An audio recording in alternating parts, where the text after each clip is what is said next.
Bapak Ibu Jemaat, mari saya undang untuk kita bangkit berdiri. Kita akan mempersiapkan hati dan juga pikiran kita untuk boleh masuk di dalam ibadah pada hari ini.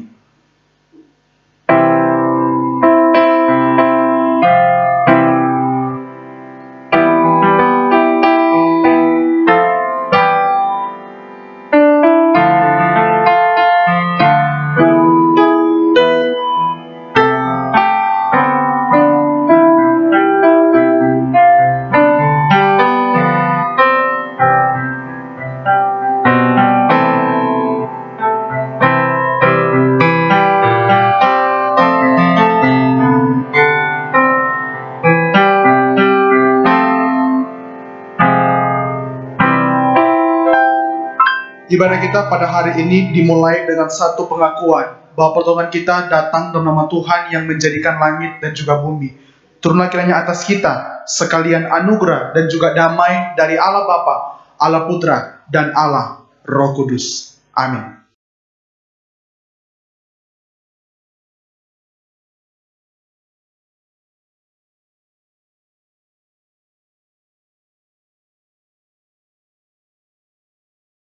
Aku memuji Tuhan yang telah memberi nasihat kepadaku.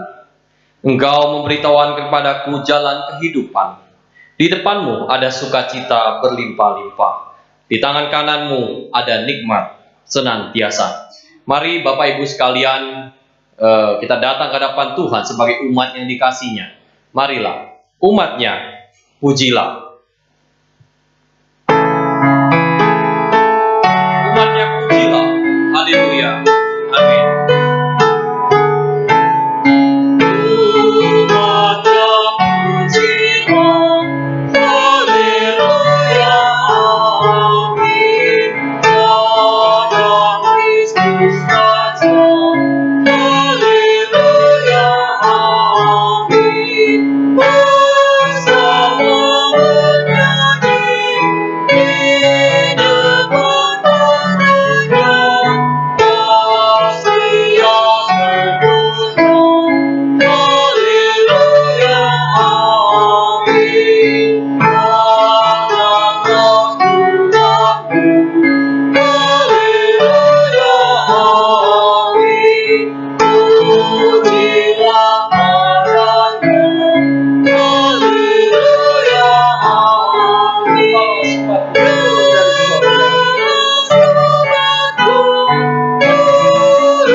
Sekalian, dipersilakan untuk duduk. Kita akan membaca pembacaan Alkitab kita secara silih berganti yang diambil dari Yesaya pasal yang ke-55 ayat yang ke-8 sampai yang ke-11. Sebab rancanganku bukanlah rancanganmu dan jalanmu bukanlah jalanku. Demikianlah firman Tuhan. Seperti tingginya langit dari bumi, demikianlah tingginya jalanku dari jalanmu dan rancanganku dari rancanganmu. Sebab seperti hujan dan salju turun dari langit dan tidak kembali ke situ, melainkan mengairi bumi, membuatnya subur dan menumbuhkan tumbuh-tumbuhan, memberikan benih kepada penabur dan roti pada orang yang mau makan. Demikianlah firman-Ku yang keluar dari mulutku. Ia tidak akan kembali kepadaku dengan sia-sia, tetapi ia akan melaksanakan apa yang Kukehendaki dan akan berhasil dalam apa yang Kusuruhkan kepadanya. Amin. Bapak Ibu sekalian, mari kita melanjutkan nyanyian pujian kita. Ada terang dalam hatiku, pancarkan terang-Mu dia. Biarlah dengan hati yang sukacita, kita menemukan terang dalam hatiku, pancarkan terang-Mu ya. Sungguh indah harapannya, Yesus yang terangku, terangilah terang-Mu ya. Ada suka dalam hatiku, sejak kulihat wajahnya, dan terang di hatiku. Terlindung dalam hatiku, Yesus Tuhanku puji. Suara hati tiada terdengar, Dia telah bergerak. Terangilah terang-Mu ya. Ada suka dalam hatiku, sejak kulihat wajahnya, dan terang di hatiku. ada kirang dalam hatiku, penuh puji dan kasih. Berkat rahmat Tuhan berikan hatiku. Ada kirang dalam hatiku, penuh puji dan kasih. Berkat rahmat Tuhan berikan, hatiku gemetar. Terangilah terang-Mu ya. Ada suka dalam hatiku, sejak kulihat wajahnya, dan terang di hatiku. Terang indah, terang mulia. Terang indah terang-Mu ya. Ada suka dalam hatiku, sejak kulihat wajahnya, dan terang di hatiku. Terpujilah Tuhan kita. Mari Bapak Ibu kembali di kesempatan pagi ini, biarlah kembali kita beroleh akan belas pengasihan Tuhan dengan mengingat kita adalah manusia yang berdosa. Selama sepekan kita tidak luput dari kesalahan dan dosa kita, entahkah itu sengaja ataupun kita lalai. Namun tidak ada satu dosa yang berkenan di hadapan Tuhan. Mari saya mengajak kita semua, Bapak Ibu, mempersiapkan hati kita untuk datang kepada Tuhan di dalam pengakuan dosa kita. Kita nyanyikan, "Oh Tuhanku, sucikan hatiku." Biarlah dengan kerendahan hati kita datang memohon Tuhan memilih kita dan menyucikan hati setiap kita. Oh Tuhanku, sucikan hatiku. Sucikan hati dan pikiranku. Di hatiku tersimpannya jangan. Sucikan dan bebaskanku. Oh Tuhanku, Kiranya Tuhan hapuskanlah dosa kami dengan firman menyucikan setiap kami.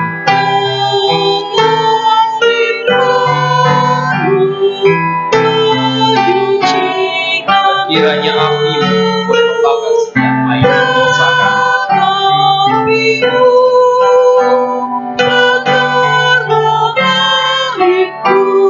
Hanya memuliakan Tuhan, biarlah itu menjadi keinginan hati. Mari Bapak Ibu sekalian, saya minta kita semua untuk bangkit berdiri. Menyanyikan bait ketiga. Oh Tuhan, ku serahkan diriku. Oh Tuhanku, ku serahkan diriku. Penuhi aku dengan kasih-Mu. Kuasai-Ku agar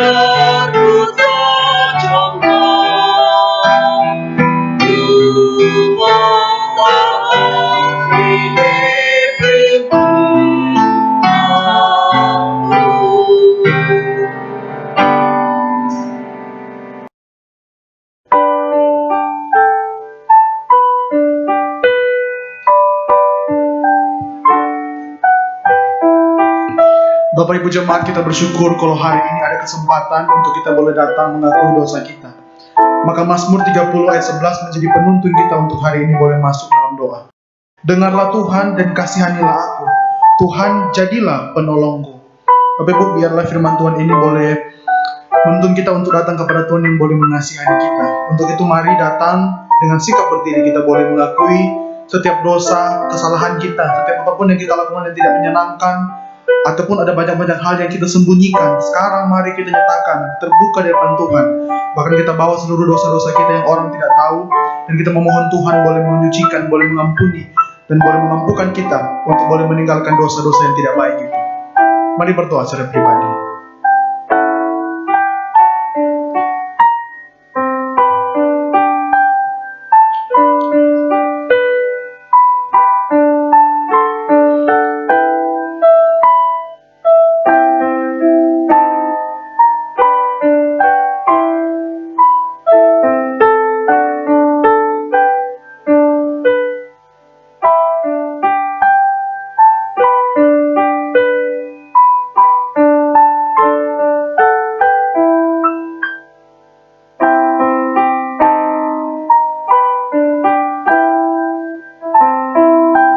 Tuhan, siapapun kami yang hari ini datang di dalam ibadah, kami adalah manusia yang sebenarnya tidak layak di hadapan Tuhan.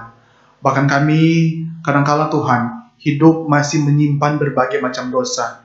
Kami mungkin menyimpan berbagai macam orientasi yang tidak baik. Bahkan mungkin Tuhan, hari-hari ini mungkin kami hidup di dalam kepura-puraan. Kami hidup di dalam kemunafikan kami. Bahkan kami juga hidup di dalam ketidakbenaran. Dan kami hidup di dalam penyimpangan dosa yang begitu banyak. Bahkan kami Tuhan kadangkala masih hidup di dalam kebiasaan-kebiasaan yang lama. Biarlah Tuhan pada hari ini Tuhan boleh menyucikan, Tuhan boleh memurnikan, bahkan Tuhan boleh membangkitkan, bahkan boleh memanggil kami, supaya kami yang sudah menjadi anak-anak Tuhan, kami boleh hidup di dalam manusia baru kami. Dan kami boleh makin hari makin melepaskan kehidupan manusia lama kami, bahkan apapun yang kami sembunyikan, bahkan dosa-dosa yang hanya kami tahu secara pribadi dan orang lain tidak tahu. Kiranya itu Tuhan pagi hari ini kami boleh bawa, dan Tuhan boleh bukakan bahwa itu salah, dan kami boleh meninggalkan dosa yang tersembunyi yang kami kerjakan sendiri. Dan biarlah Tuhan yang boleh mengampuni kami, menyucikan kami, melayakkan kami. Dan kiranya Tuhan sehabis ini, doa ini tidak hanya menjadi janji kami di depan Tuhan, tapi boleh menjadi tekad komitmen untuk kami juga boleh hidup untuk menyelaraskan kehidupan kami dengan Tuhan dengan meninggalkan dosa-dosa kami. Terima kasih Tuhan. Bersyukur buat pengampunan Tuhan yang besar dan kasih Tuhan yang besar di hari ini. Dalam nama Tuhan Yesus kami sudah berdoa. Amin. Suci, suci, suci.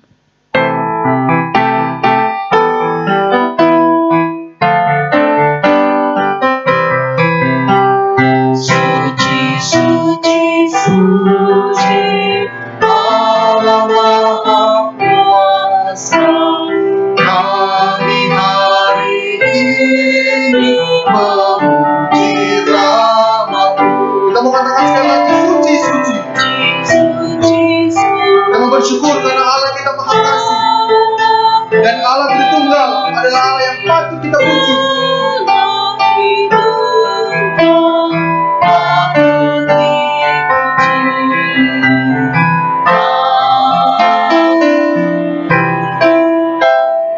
Bagi setiap kita yang sudah mengakui dosa kita dan bertekad untuk hidup baru, inilah ayat petunjuk hidup kita pada hari ini, diambil dalam Yohanes 8 ayat yang ke-51. Aku berkata kepadamu, sesungguhnya barang siapa menuruti firman-Ku, ia tidak akan mengalami maut sampai selama-lamanya. Bapak Ibu yang di rumah, kita masih dengan sikap yang berdiri, kita akan sama-sama mengakui pengakuan iman kita yang diakui dari gereja di segala abad dan segala tempat yang berbunyi demikian. Aku percaya kepada Allah, Bapa yang Maha Kuasa, Khalik langit dan bumi, dan kepada Yesus Kristus, Anak yang tunggal Tuhan kita, yang dikandung daripada Roh Kudus, lahir dari anak darah Maria, yang menderita sengsara di bawah pemerintahan Pontius Pilatus, disalibkan, mati dan dikuburkan, turun ke dalam kerajaan maut, pada hari yang ketiga bangkit pula dari antara orang mati, naik ke surga, duduk di sebelah kanan Allah, Bapa yang Maha Kuasa. Dan dari sana ia akan datang untuk menghakimi orang yang hidup dan yang mati. Aku percaya kepada Roh Kudus, gereja yang kudus dan am, persekutuan orang kudus, pengampunan dosa, kebangkitan tubuh dan hidup yang kekal. Amin. Bapak Ibu jemaat bisa kembali duduk di rumah masing-masing. Bapak Ibu, pada hari ini kita bersyukur ya, kita boleh beribadah bersama-sama. Untuk itu sekali lagi saya menyambut Bapak Ibu yang hari ini beribadah, baik yang juga jemaat kita maupun jemaat di luar IKEA Pangkal Pinang. Biarlah ibadah pada hari ini bisa kita nikmati bersama-sama dengan keluarga di rumah, juga dengan Tuhan. Dan kiranya boleh memberkati kita semua. Bapak Ibu, ada 2 warta saja pada hari ini yang kita akan dengar. Seperti biasanya, di hari Rabu di jam 18.30 saya mengundang semua Bapak Ibu dan juga kita semua untuk boleh sama-sama beribadah, bersekutu dan berdoa di dalam persekutuan doa di hari Rabu nanti. Dan pengumuman yang kedua, saya mewakili hamba Tuhan dan juga pengurus GKI Pangkal Pinang mengucapkan selamat ulang tahun kepada saudara kita Ko Kim di tanggal 29 Juni. Tuhan boleh memberkati, bahkan juga boleh terus memberikan kesehatan bagi Ko Kim yang hari-hari ini terus ingin supaya kesehatannya bisa pulih kembali. Baik Bapak Ibu, kita akan sama-sama mempersiapkan diri kita untuk menyambut firman Tuhan. Mari kita naikkan pujian, Ku Percaya pada Yesus.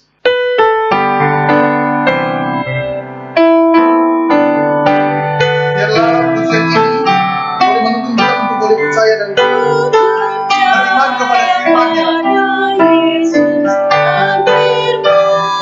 Yang Bapa ku bersama dan janjinya ku sabda yang mulia. Yesus ku percaya selamanya setia. Yesus indahmu tambahlah iman. Baik, yang kedua, percaya pada Yesus, darahnya dicurahkan hanya oleh darah iman, hatiku disucikan. Kita mengatakan Yesus ku percaya selamanya setia. Yesus indah mulia.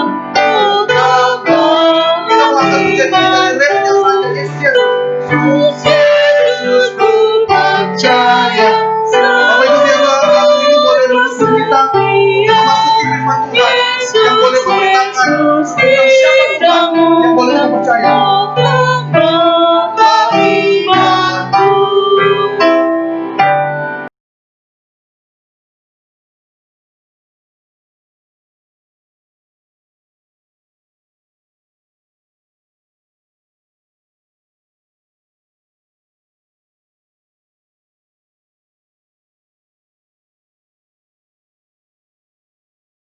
Shalom saudara sekalian, puji Tuhan kita bisa beribadah dan kita akan merenungkan firman Tuhan di dalam ibadah kita hari ini. Saudara, hari ini kita akan membahas sepanjang bulan ini sebetulnya saudara ya, kita akan membahas mengenai Alkitab. Saudara, kita perlu mengetahui hakikat Alkitab kita yang merupakan kitab yang suci karena kita percaya isinya adalah firman Tuhan yang suci dan berkuasa. Dan hari ini kita akan membahas tema firman yang tidak dapat dimusnahkan, firman yang tidak dapat lenyap. Sebelumnya, mari saudara kita berdoa, kita mohon pimpinan Roh Kudus. Tuhan Bapa kami di sorga, kami bersyukur ya Tuhan, Engkau selalu berbicara kepada kami, Engkau selalu menuntun, membimbing kami. Tuhan, saat ini pun ketika kami akan membahas akan firman yang telah Engkau wahyukan di dalam Alkitab, kiranya Roh Kudus mengajar kami supaya kami dapat memahaminya ya Tuhan. Supaya kami tidak mengabaikannya dan tidak ikut-ikutan dunia merendahkannya dan menurunkan wibawa Alkitab. Supaya kami sungguh-sungguh menghargainya sebagai firman-Mu. Kami serahkan keberadaan kami ya Tuhan. Berkati juga hamba, supaya hamba di dalam segala keterbatasan hamba juga dapat menyampaikan firman-Mu dengan baik dan benar. Terima kasih Tuhan, di dalam nama Yesus kami berdoa. Amin. Saudara, tadi saya katakan bahwa Alkitab yang kita punya adalah firman Tuhan yang suci dan berkuasa. Saudara, meskipun demikian kita harus berhati-hati dalam memperlakukan Alkitab. Kita mengatakan Alkitab adalah firman Tuhan yang suci, tetapi jangan sampai kita kemudian menjadikan Alkitab seperti benda suci yang harus dikeramatkan, saudara. Ada penganut agama yang menganggap kitab sucinya begitu keramat, sehingga mereka siap mempertahankan kesucian kitabnya dengan nyawa, kira-kira begitu ya. Saudara, di kalangan Kristen juga kadang-kadang ada kesaksian yang terlalu mengeramatkan Alkitab. Seperti berita-berita ada gereja terbakar, tetapi Alkitab di dalamnya tidak terbakar, katanya. Alkitab yang ada di sana itu sama sekali utuh, tidak terbakar. Saudara, ini menjadi pertanyaan, saudara. Berapa banyak Alkitab ada di dalam sana? Dan apakah semua betul-betul tidak terbakar? Apakah tidak ada satupun yang terbakar? Begitu ya. Saudara, dalam film-film barat terutama ya, juga kadang-kadang ada tayangan hantu atau iblis yang lari begitu, atau sebaliknya marah, ketakutan ketika disodorkan Alkitab atau salib begitu ya. Saudara, ini seakan-akan Alkitab atau salib itu sebagai benda keramat, benda yang ditakuti, sebagai jimat begitu, saudara. Saudara, tentu saya mengatakan ini bukannya saya ingin mengajak saudara untuk tidak usah menghormati Alkitab, saudara ya. Tentunya saya juga tidak akan mendorong saudara untuk memperlakukan Alkitab dengan sembarangan. Secara pribadi, saya juga menghormati Alkitab, saudara. Dan saya juga tidak mau Alkitab itu kemudian diletakkan di lantai misalnya begitu ya, atau menjadi alas duduk dan sebagainya. Saudara, kita tetap menghormati, tetapi yang ingin saya tekankan, jangan jadikan itu benda keramat begitu. Saudara, masyarakat agama tertentu menyebut diri sebagai agama kitab. Saudara, ada 3 agama yang disebut agama kitab, yaitu agama Yahudi, Kristen, dan Islam. Ketiga agama ini disebut agama kitab karena mempunyai kitab suci yang diwahyukan sendiri, diwahyukan oleh Allah sendiri. Saudara, mungkin agama Yahudi dan Islam bisa disebut seperti itu, saudara, agama kitab. Tetapi kekristenan sebetulnya tidak tepat disebut agama kitab karena kita tidak menyembah Alkitab.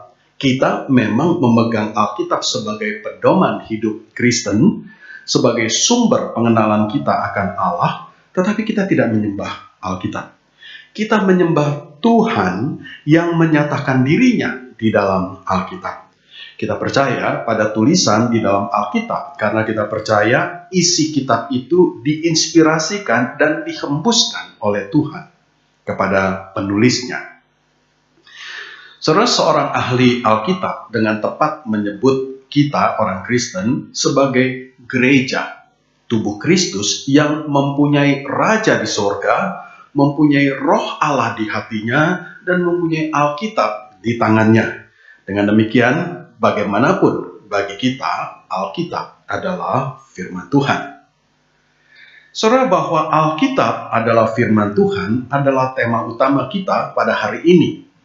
Tema ini memang sudah sering dibahas di dalam banyak khotbah, tetapi saya juga pernah membahasnya, saudara ya. Tetapi kali ini kita akan melihat lebih pada penekanan wibawanya yang tidak akan berkesudahan, yang terus kekal.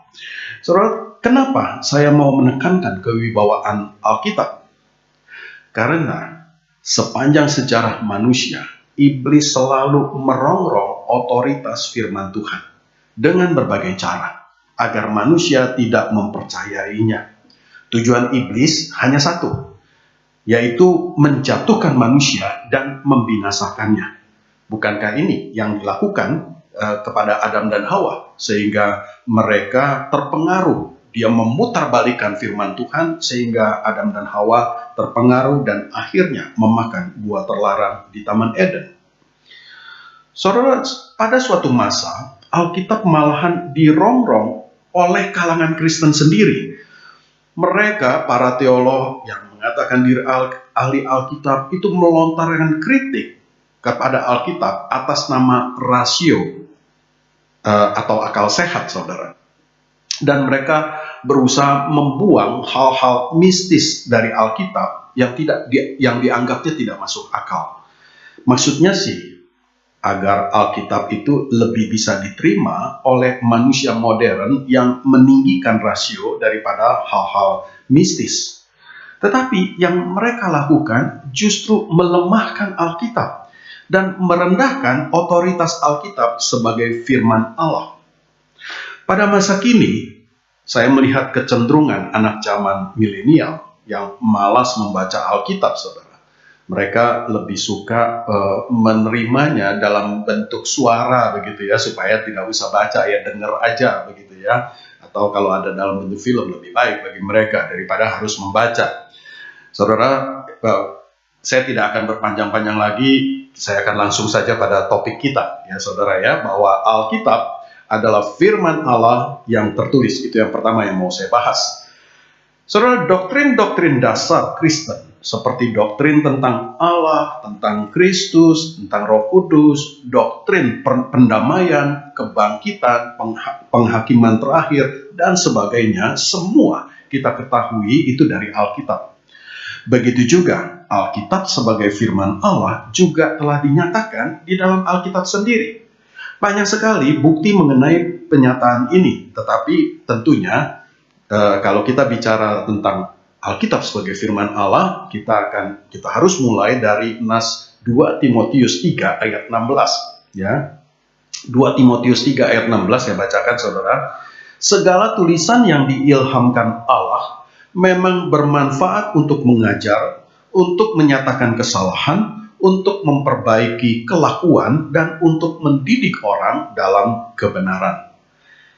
Alkitab adalah tulisan yang diilhamkan Allah atau diinspirasikan Allah. Saudara, kita memang sudah sering membahas poin ini saudara ya, tetapi saya baru saja membaca karya seorang ahli Alkitab tentang hal ini saudara, yaitu B.B. Warfield.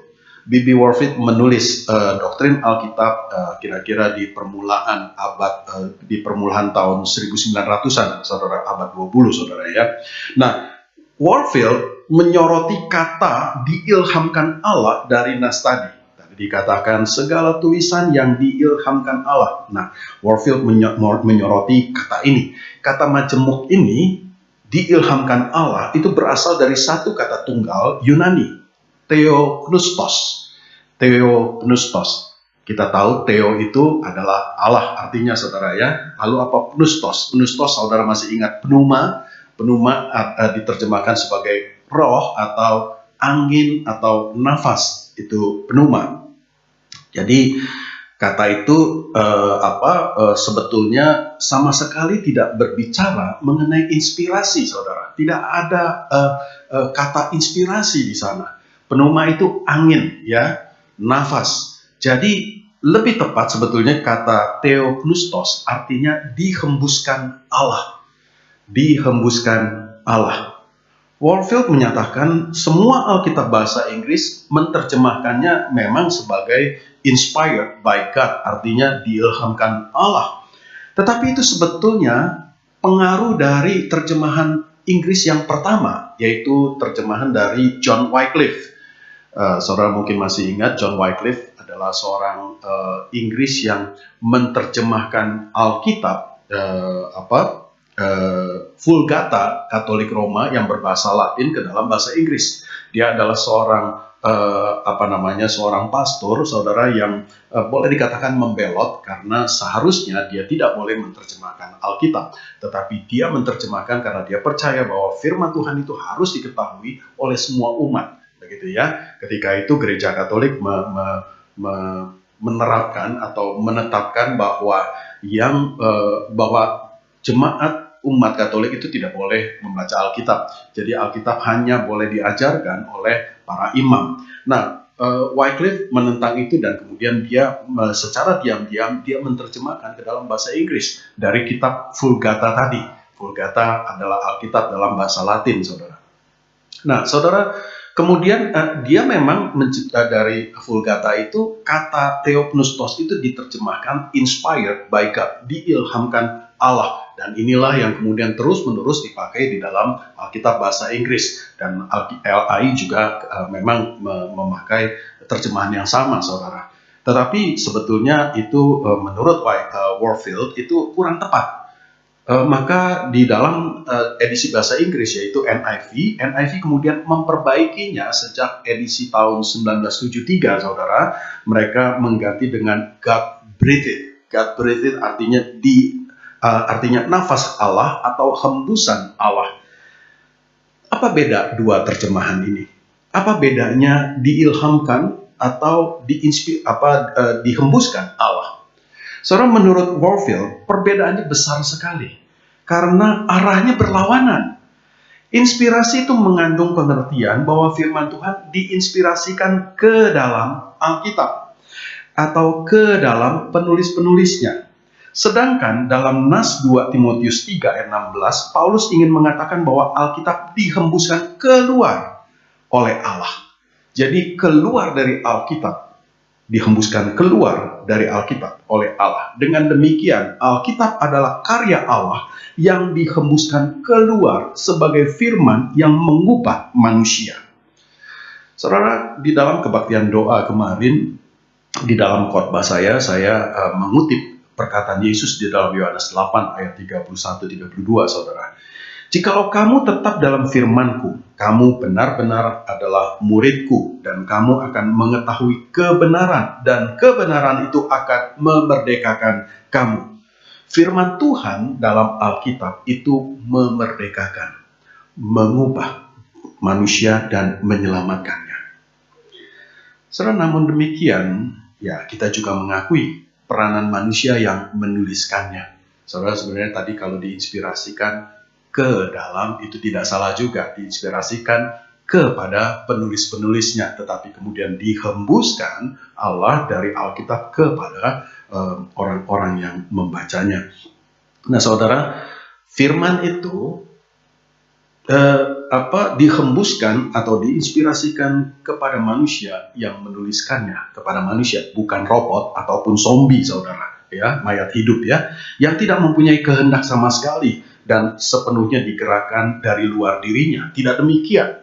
Manusia mempunyai kehendak, manusia juga mempunyai akal budi dan sebagainya. Nah, firman Tuhan yang dihembuskan kepada manusia, kepada penulis-penulisnya, itu bukan secara samar-samar yang kemudian dikembangkan oleh pikiran dan imajinasi kreatif penulisnya, melainkan sungguh-sungguh firman yang dihembuskan oleh Roh Kudus untuk dituliskan. Tetapi di situ penulisnya juga menuliskan dengan gaya sendiri, begitu ya, dengan pengetahuannya, dengan kreativitasnya, dengan akal budinya, ya, dia juga menuliskan. Makanya ada mazmur yang berbentuk puisi, ada narasi-narasi yang tegas, narasi-narasi yang mengalir, begitu ya, sesuai dengan gaya seni sastra dari penulisnya. Nah, saudara, tetapi yang pasti para penulis ini tidak akan menulis dengan sendirinya dari pikirannya sendiri, melainkan apa yang difirmankan Tuhan. Para penulis ini tidak akan menulis selain dari yang difirmankan Tuhan. Ini tersirat dari bagian lain di dalam Alkitab.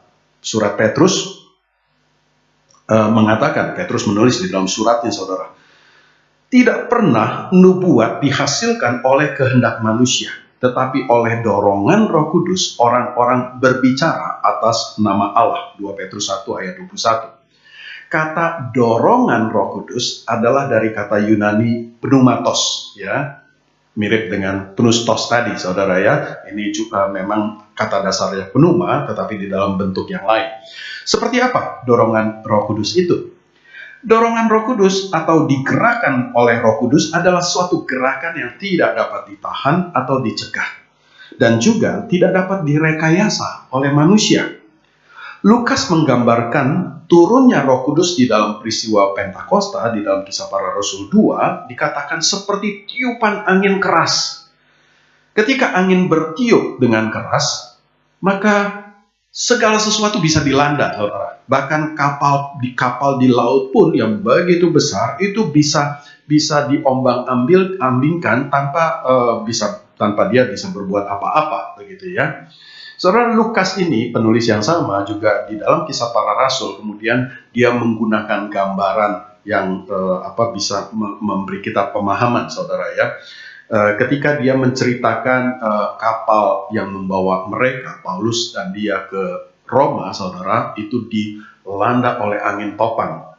Itu Kisah 27 ayat 15, dia katakan begini, kapal itu dilandanya dan tidak tahan menghadapi angin haluan. Karena itu kami menyerah saja dan membiarkan kapal kami terombang-ambing. Saudara, demikian juga ketika Roh Kudus menggerakkan, ya, meniupkan, menghembuskan angin yang seperti di kisah 2 tadi, seperti tiupan angin keras begitu ya, maka itu bisa menggerakkan seseorang untuk mengerjakan sesuatu dan dia akan mengerjakannya tanpa dapat dicegah oleh siapapun juga. Saudara, itu yang pertama. Yang kedua, yang adalah tema utama kita, yaitu firman Allah tidak akan berakhir. Saudara, memang secara logika kita dapat mengatakan bahwa karena Alkitab adalah firman Allah yang berotoritas dan berkuasa, maka firman itu tidak akan berakhir dan tidak akan dapat dimusnahkan oleh siapapun. Apapun yang membuat Alkitab permanen dan apa yang membuat Alkitab itu permanen dan tidak mungkin berlalu atau musnah? Jelas yang membuatnya permanen karena Alkitab bukan sesuatu yang manusiawi. Karena segala sesuatu yang manusiawi akan berlalu dan tidak kekal. Satu-satunya dasar bahwa Alkitab tidak akan berlalu adalah karena Alkitab itu ilahi. Karena Alkitab adalah firman Allah. Faktanya, saudara, Alkitab memang tidak pernah akan musnah. Bahkan sebaliknya, Alkitab tidak pernah menjadi kuno, tidak pernah ketinggalan zaman. Sampai saat ini, ketika teknologi sudah semakin maju, sangat maju, Alkitab dapat melampaui kemajuan zaman, dapat melampaui pemikiran orang-orang yang begitu maju. Dan Alkitab dapat menjawab segala persoalan yang ada di dalam kehidupan manusia. Saudara, banyak pihak yang anti-Kristen berusaha memusnahkan Alkitab, membakar, merobek-robek, atau merendahkannya, ya, mendiskreditkannya, menuduhnya sebagai firman palsu. Ada yang bilang sudah diselewengkan oleh para penulisnya, oleh para rasul, dan sebagainya. Banyak sekali bentuk-bentuk yang pada prinsipnya ingin merendahkan wibawa Alkitab.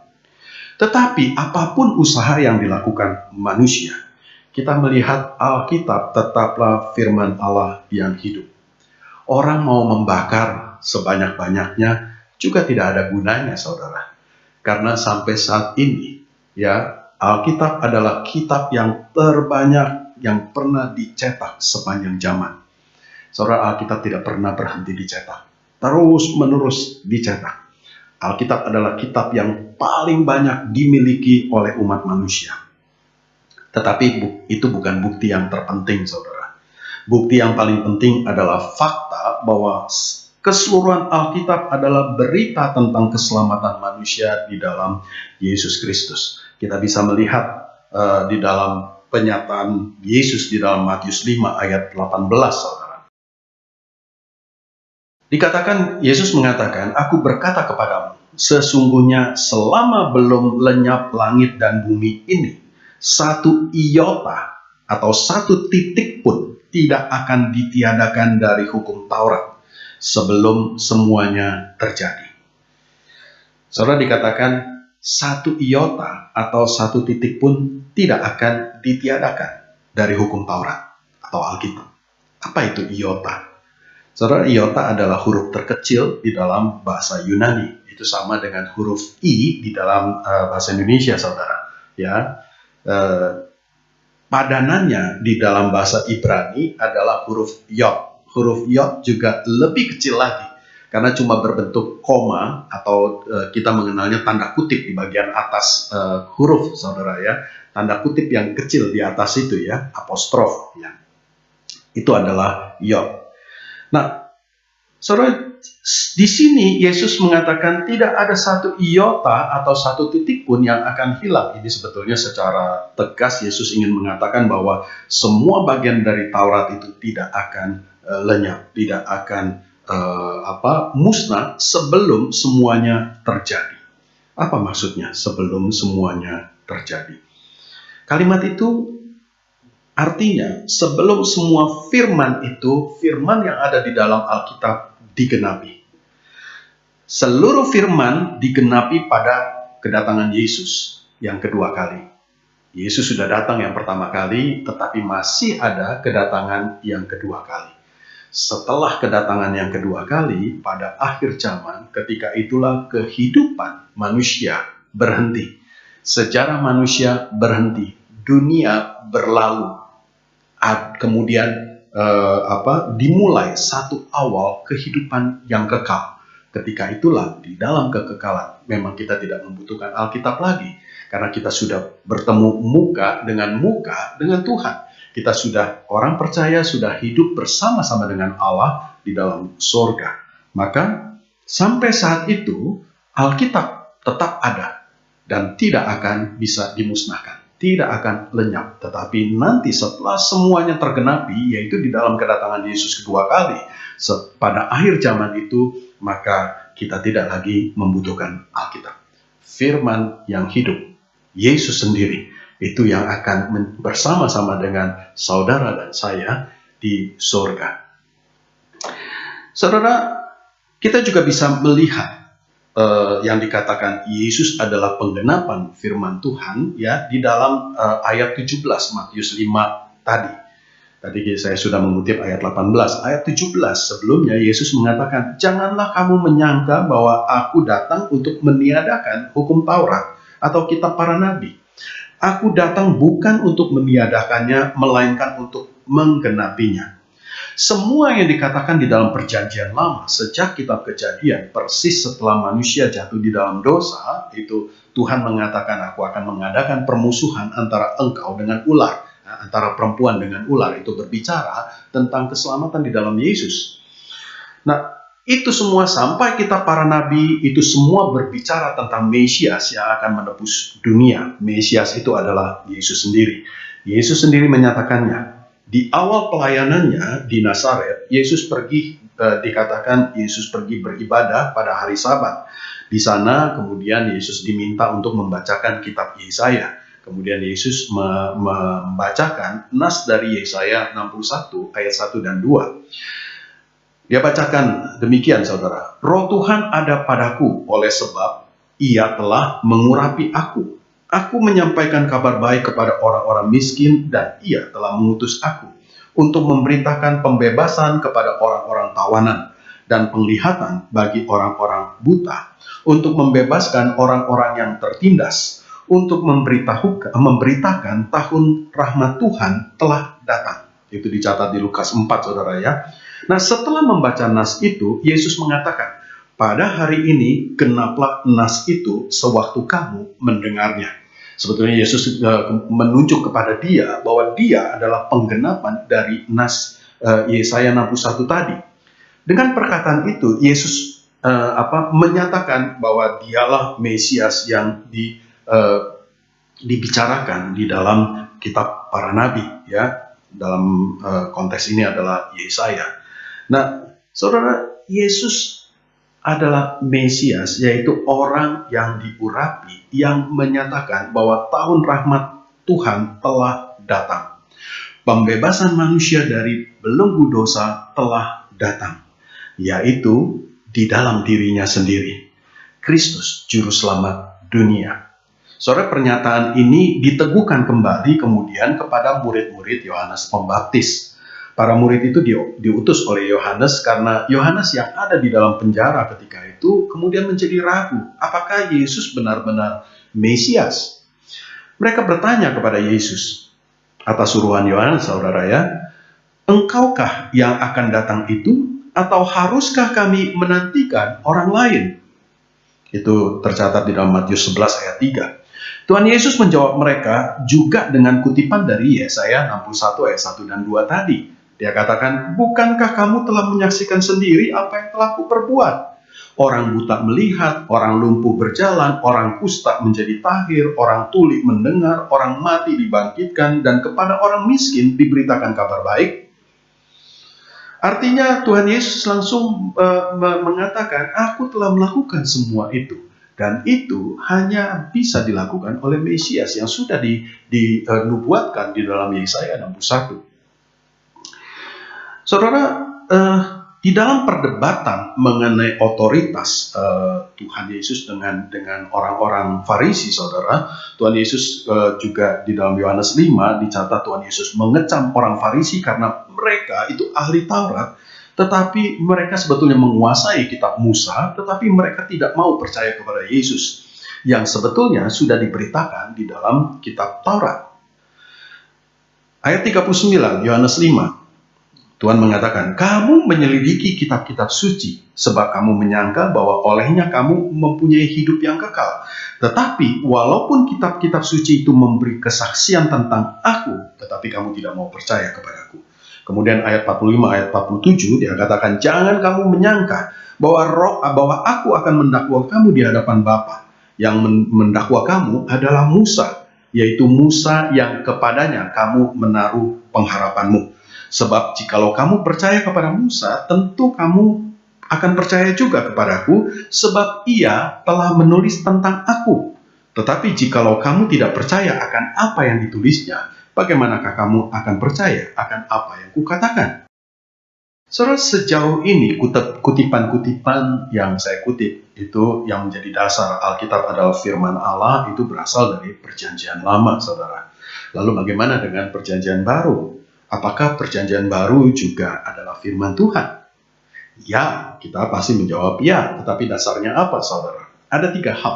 Ada beberapa hal yang menjadi dasar pernyataan ini, saudara. Yang pertama, bahwa Perjanjian Baru ditulis oleh para rasul. Para rasul yang dikaruniai Roh Kudus secara unik. Saya katakan secara unik, kenapa? Karena Tuhan Yesus mengutus Roh Kudus kepada para rasul itu supaya mereka dapat mengingat, memahami, dan mampu mencatat kebenaran-kebenaran di dalam pelayanan Tuhan Yesus. Saudara, Yohanes 14 ayat 26, saya bacakan. Tetapi penghibur, yaitu Roh Kudus yang akan diutus oleh Bapa dalam namaku, dialah yang akan mengajarkan segala sesuatu kepadamu dan mengingatkan kamu akan semua yang telah kukatakan kepadamu. Kemudian Yesus juga mengatakan di dalam di dalam pasal 16 ayat 13, tetapi apabila ia datang, yaitu Roh kebenaran, ia akan memimpin kamu ke dalam seluruh kebenaran. Sebab ia tidak akan berkata-kata dari dirinya sendiri, tetapi segala sesuatu yang didengarnya, itulah yang akan dikatakannya. Dan ia akan memberitakan kepadamu hal-hal yang akan datang. Saudara, Roh Kudus bukan hanya menghembuskan firman Tuhan kepada mereka, sehingga mereka dapat menulis Perjanjian Baru sebagai firman Tuhan. Tetapi Roh Kudus juga memimpin gereja, ya, yang didirikan oleh para rasul, yang dirintis oleh para rasul. Roh Kudus memimpin gereja di sepanjang zaman sehingga mereka juga percaya akan otoritas Perjanjian Baru sebagai firman Tuhan. Sebagaimana juga Perjanjian Lama. Alkitab yang kita terima hari ini itu adalah hasil kanon dari seluruh gereja yang ada. Kanon secara harafiah berarti tongkat pengukur, saudara. Ya, kata kanon kemudian digunakan dalam pengertian patokan. Ya, jadi kanon Alkitab adalah patokan yang menentukan susunan Alkitab. Ada sekelompok anti-Kristen yang menuduh gereja-gereja mengadakan konsili atau kesepakatan begitu ya, dan menentukan mana kitab yang masuk dalam Alkitab, mana yang tidak. Sehingga menurut mereka dengan demikian Alkitab itu sebetulnya ditentukan oleh manusia, bukan berasal dari Tuhan, karena ditentukan di dalam konsili itu. Saudara, sebetulnya mereka menuduh secara tidak fair, saudara. Mereka tidak berhak untuk menuduh seperti itu, karena mereka menuduh tanpa pengertian. Mereka tidak mengerti kejadian yang sesungguhnya. Mereka tidak mengerti sejarah Alkitab yang benar, saudara. Yang sebenarnya terjadi adalah kanon bukan ditentukan, bukan ditetapkan, bukan dipilih oleh konsili gereja. Tetapi konsili gereja ketika itu hanya mengumpulkan kitab-kitab yang memang telah dipakai di seluruh gereja yang ada. Sekali lagi saudara perhatikan, saya ulangi. Konsili gereja ketika itu hanya mengumpulkan kitab-kitab yang telah dipakai di seluruh gereja. Dan kemudian mereka menyusunnya menjadi Alkitab yang kita kenal sampai sekarang. Jadi tidak benar kalau dikatakan mereka memilih, begitu ya. Karena itu sebetulnya memang kitab-kitab yang sudah dipakai di dalam gereja. Saya kutip sekali lagi surat 2 Petrus 1 ayat 21. Tidak pernah nubuat dihasilkan oleh kehendak manusia, tetapi oleh dorongan Roh Kudus, orang-orang berbicara atas nama Allah. Roh Kudus yang menghembuskan firman Tuhan itu. Roh Kudus juga akan membimbing orang kepada firman itu dan mencegah kitab palsu masuk ke dalam gereja. Dengan demikian kita percaya kitab-kitab yang dipakai seluruh gereja pada awal-awal abad permulaan gereja itu adalah firman Tuhan yang dihembuskan oleh Roh Kudus.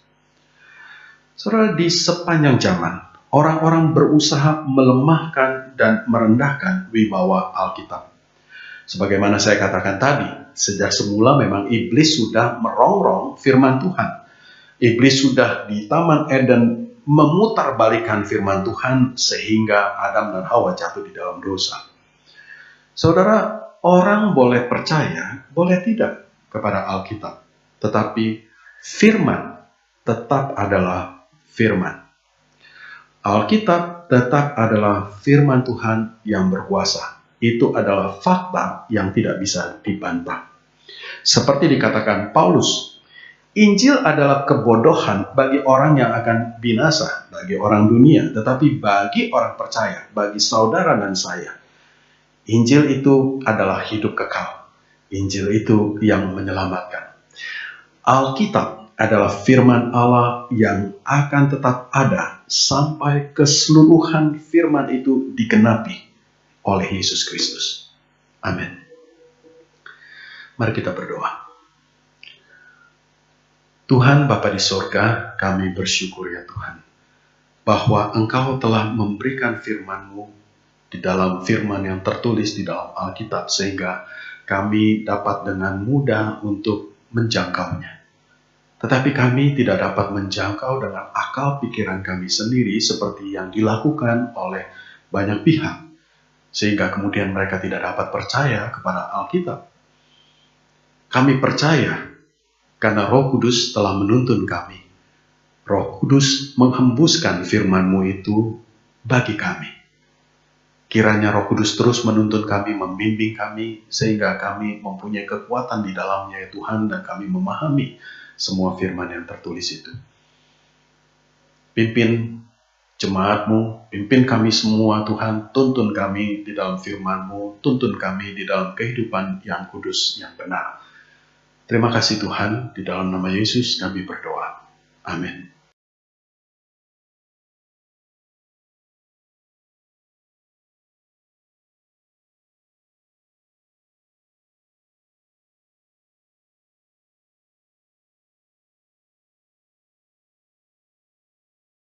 Kami segenap jemaat dan pengurus GKI Pangapina mengucapkan terima kasih untuk pelayanan hambanya Guru Injil Thanos yang boleh melayani kita pada hari ini. Baik Bapak Ibu sekalian, mari kita mensyukuri atas berkat firman Tuhan yang boleh kita dengar. Kita akan merespon kebenaran firman itu dengan menyanyikan firman hidup, dan kita akan sertakan menjalankan persembahan.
untuk bersatu di dalam doa.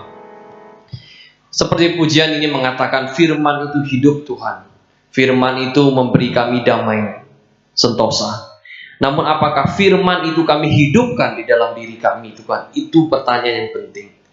Kasih-Mu, kebenaran-Mu, dan anugerah-Mu tidak pernah berubah, Tuhan. Namun seringkali hidup kami yang berubah. Kiranya kami boleh senantiasa beroleh belas pengasihan Tuhan. Di dalam kebenaran firman-Mu yang boleh kami dengar, biarlah firman itu boleh benar mengubahkan kami, Tuhan. Mengubahkan bukan hanya sikap kami, tapi bagaimana hati kami mengasihi Tuhan. Terima kasih ya Tuhan untuk kesempatan pada hari ini. Kembali kami boleh mengembalikan berkat yang Tuhan boleh percayakan pada kami di tengah kondisi yang tidak memungkinkan ini. Sekiranya Tuhan bukan besar kecil yang kami beri, tapi Tuhan melihat hati setiap kami. Terpujilah nama Bapa, di dalam nama Tuhan Yesus kami berdoa dan bersyukur. Amin.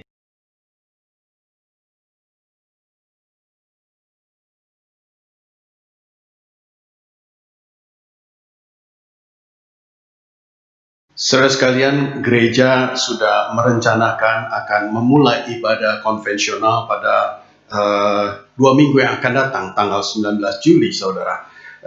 Saya ingin mengajak kita semua berdoa untuk rencana ini, kiranya persiapan-persiapan kita juga dapat berjalan dengan lancar dan baik, dan juga kiranya kita semua diberi hikmat supaya kita juga menjaga kesehatan masing-masing, saudara ya, sehingga ketika kita beribadah kembali bersama-sama, kita juga di dalam keadaan yang sehat dan tidak kemudian menjadi sumber penularan, begitu ya. Saudara, mari kita bersama-sama berdoa untuk pokok doa ini. Bapa Surgawi, kami bersyukur ya Tuhan, kami di dalam 2 minggu ini kami akan mempersiapkan untuk kembali, kami akan beribadah secara konvensional di gereja bersama-sama. Sementara tayangan online juga masih tetap akan ditayangkan, karena mungkin ada beberapa jemaat yang tidak dapat mengikuti karena usia maupun karena penyakit. Tuhan, kiranya Engkau juga berkati bukan hanya persiapan-persiapan, tetapi Engkau berkati kami semua. Engkau beri kami hikmat, Engkau beri kami kesehatan tubuh yang baik, biarlah kami juga dapat menjaga kesehatan tubuh kami, supaya ketika kami berkumpul bersama-sama di gereja, kami juga dalam keadaan yang sehat. Kami serahkan ya Tuhan akan jemaat-Mu yang di dalam keadaan yang tidak sehat, yang juga harus menjaga kesehatannya karena usia maupun karena penyakit yang lama ya Tuhan. Kiranya Engkau juga berkati mereka supaya mereka tetap di dalam keadaan yang sehat, dan meskipun mereka tidak dapat beribadah bersama-sama di gereja, kiranya mereka tetap dapat beribadah di rumah melalui tayangan online dengan baik, dengan hati yang tertuju kepadamu, dan tetap di dalam suasana yang khusyuk seperti mereka juga berada di gereja. Terima kasih Tuhan, kami menyerahkan akan rencana ini, segala persiapannya, dan kami semua di dalam tangan kasih dan pemeliharaan-Mu. Di dalam nama Yesus kami berdoa. Amin. Saudara, mari kita akhiri ibadah kita dengan pujian kepada Allah Tritunggal, doksologi.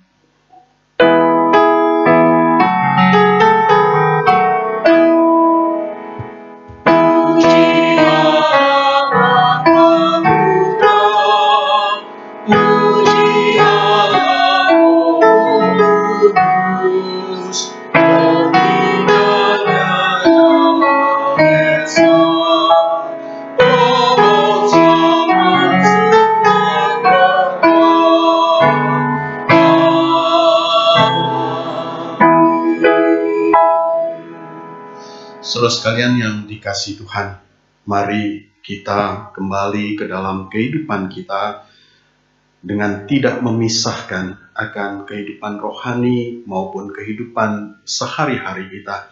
Tidak memisahkan firman Tuhan dengan kehidupan pribadi, tetapi biarlah hidup kita senantiasa dilingkupi, senantiasa berada di dalam firman Tuhan, dan firman itu hidup di dalam kita. Dan mari saudara, kita akan menerima berkat Tuhan.